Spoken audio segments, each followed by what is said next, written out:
The new Toyota SFR is Toyota's first attempt at a small, light sports car since the Toyota 86 GT. It's got a 4-cylinder up front, powering the rear wheels, going through a stick-shift transmission. Also, it's probably one of the worst vehicles I've seen in terms of styling since the Nissan Juke. And that's saying something. So why should you buy this car? Well, you wouldn't buy this for its speed, because this thing is not setting any proper lap times. On the track, there's nothing really to distinguish it. There are no real outstanding traits about this car. To make matters worse, this car costs an eye-watering $30,000. So what are you getting for your $30,000? Well, it's not bad in the corners. It's not powerful. It only has 133 horsepower. So you won't be winning any drag races. Unless your opponent's a golf cart, and even then, they might get a head start. However, it's not all bad news for the Toyota. This thing weighs in at roughly 2,300 pounds. Now, for comparison's sake, a Ferrari 458 Italia weighs about 1,000 pounds more than this. That's a lot. Heck, a Peugeot 208 GTI, one of the lightest in my hot hatch comparison test, weighs 300 pounds more than this car. And that's not all. And because it's late, you can do stuff like this.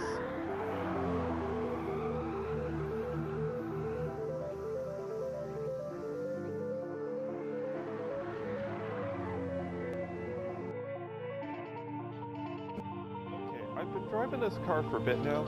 I think I'm starting to understand why you would get one of these. It's not for the speed.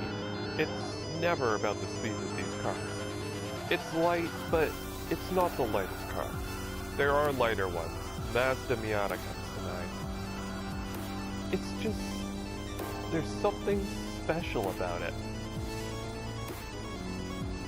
If you notice the design I've got on this car, it's somewhat inspired by another little white Toyota that people know very well.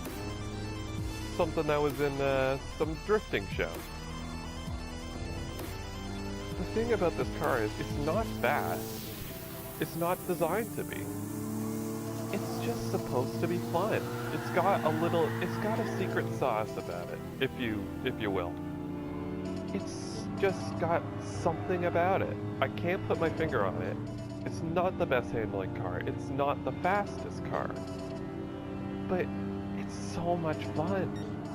If you were to lap this thing around the Nürburgring, you'd probably be around 20 minutes. But man, that'd probably be the best 20 minutes of your life. This car, it's unexpected. From the company, like, I guess the Toyota 86 GT is pretty good. Even that feels a little, I don't know, big? Heavy? The thing isn't perfect. It takes forever to shift. And that was a fast one.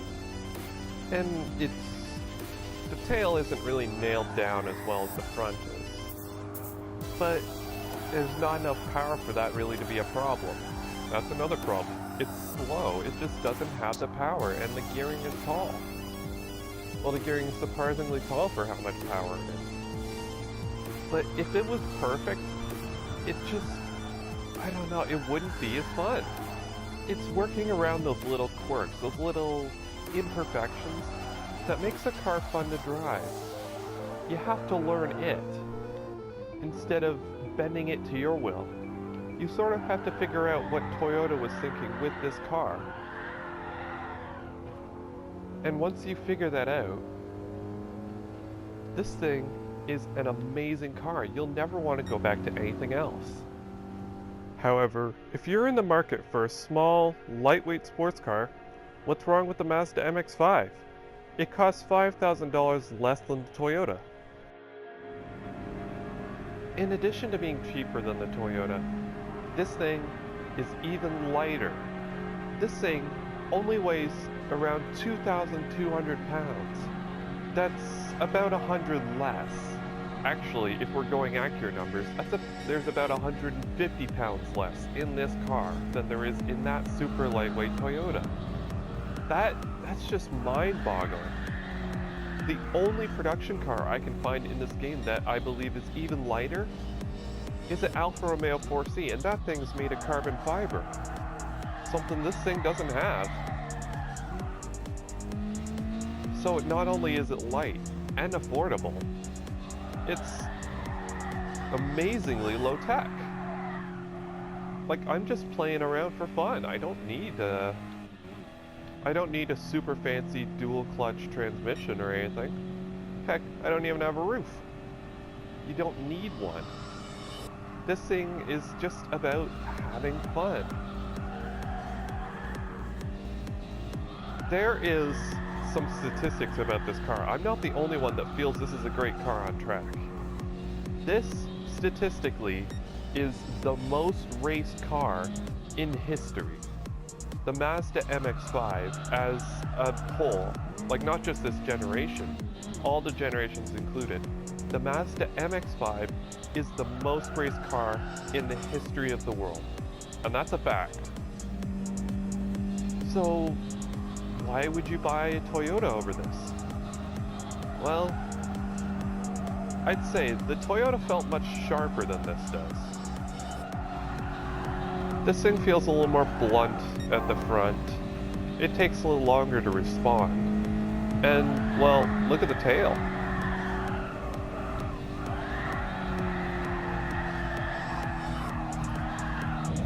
Yeah.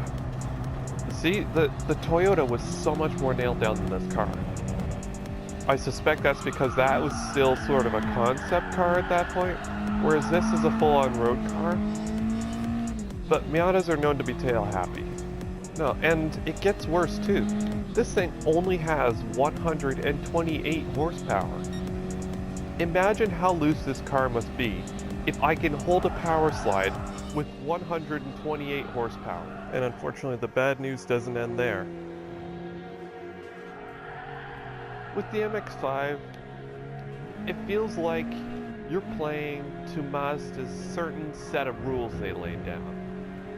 You have to drive the car this way, or else you will crash. And while you can play around with it a bit, the Toyota gives you options. This does not. You have to be smooth, you have to carry your line through the corner.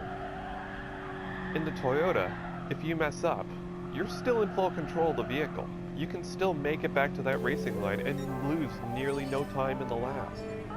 This thing though, if you're not careful, you will spin out.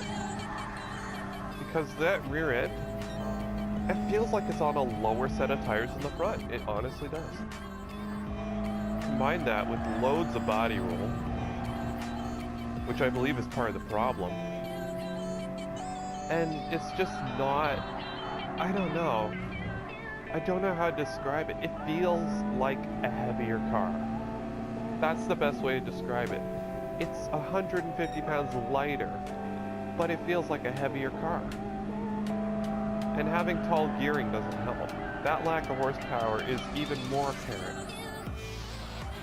This brings me back to my original question. Would you buy this car? Why would you buy this car? It costs too much money, and, well, it's butt ugly. Well, answer me this. Did anyone buy the Corolla GTS because it was fast?